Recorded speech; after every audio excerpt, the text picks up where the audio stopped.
Good morning. On behalf of Ulster University, I'd like to welcome you to this online conversation today. I don't think it's an over-exaggeration to say that the COVID-19 pandemic has been one of the most dramatic experiences in global affairs outside of wartime that we have seen. Across the globe, we've gotten used to restrictions which previously few of us would have imagined were even thinkable. Things that were previously taken for granted became impossible as new habits, like keeping our distance from one another for months at a time and turning our city centres into ghost towns. That became the 2020 normal. We know that the impact of the virus has not been equal across society. Age, income and ethnic background have profoundly shaped our experiences. We know that it's exposed challenges for our health service, even as health workers have performed heroically in response to the virus. We also know that the consequences of lockdown cannot just be measured in case numbers, but also can be found in the challenges to mental health and well-being. Together with the rest of the world, Ulster University has been reshaped during the pandemic.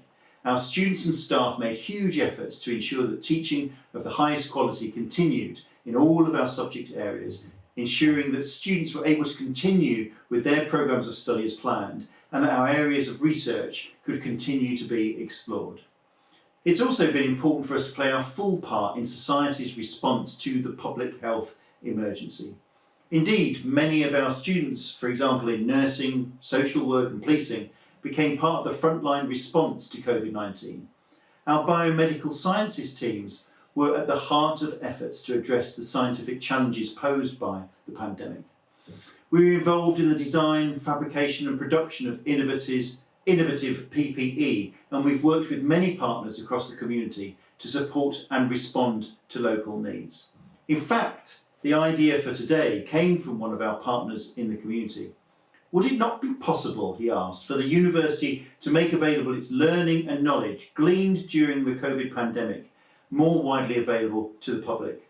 Lots of people outside universities, he said, are confused, dealing with a huge impact but struggling to get an overview of what's going on. And that's exactly what universities are good at. So it was impossible to not take up the challenge.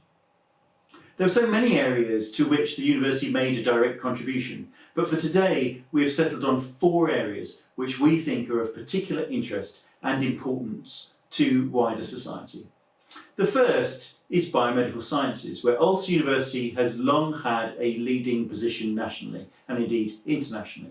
So much of the response to COVID-19 has required fast, flexible and informed scientific responses, and we'll hear today about how those challenges have been approached and the importance of future investment in science.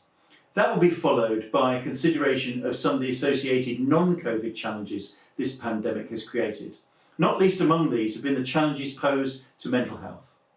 At Ulster University, we're delighted to have Professor Siobhan O'Neill as a colleague. During this pandemic, she's not only continued her academic commitments, but she's also taken on the role of interim mental health champion for Northern Ireland.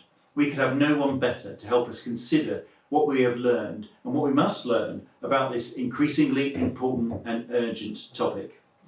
After lunch, we turn to economics and the consequences COVID has had and might still have for our work life and the future of the economy in Northern Ireland. We know the effects have been enormous, but where are the real problems and where are the opportunities? How do we deal with the inequality challenges? Ulster University's Economic Policy Centre has been at the forefront of researching and interpreting the economic consequences of COVID, not forgetting the overlapping implications and opportunities of Brexit too. Finally, but just as importantly, we will invite you to consider the particular implications of the last year for the under-30s. The community youth work team at Ulster has been at the centre of supporting young people for decades, but COVID has challenged youth work as never before. The learning from this area of work is critical if we're to avoid turning a year-plus length of time of crisis into a long shadow for an entire generation.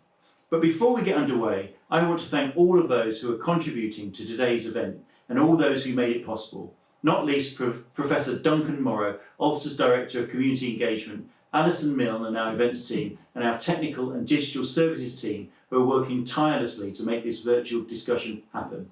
Thank you to our delegates for taking the time to join the conversation. We hope this will be a useful starting point of what will be an ongoing dialogue. We look forward to the next few hours and to the weeks and months ahead as we continue to share our learning and ideas with the wider community as we come together to build back after COVID. Thank you.